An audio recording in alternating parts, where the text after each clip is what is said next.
Hello my YouTube friends, Dave Wilson, the Clock Factory guy here. Making progress.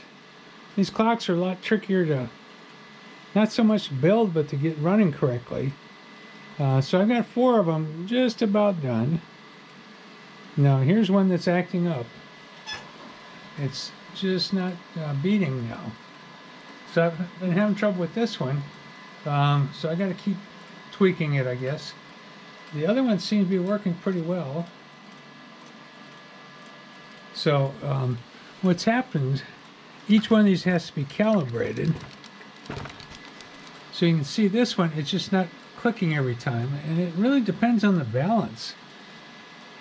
So it's working now, but if I turn around it may not work. So it's been quite interesting here.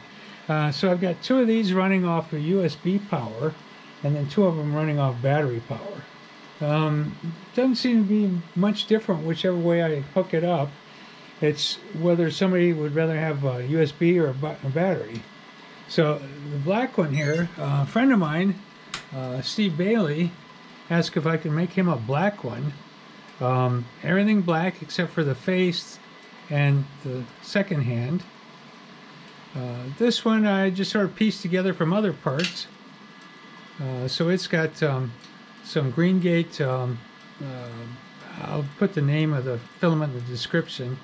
But and then it's got some gray, special gray from Green Gate, and this one's got a really interesting black and red.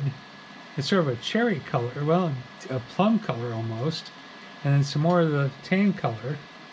So I'm having a lot of fun with different colors on these. But so I'm printing some more right now. I'm printing more second-hand minute hands. Printing some gears on this one. And I just finished some gears and the frames. So I'm going to do at least 5-6 more of these until I get tired of them. But just been a lot of fun. Still trying to calibrate some of them. Got more parts over here.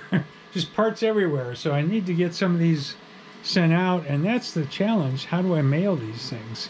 And have some hope that they're going to run when they get to their destination.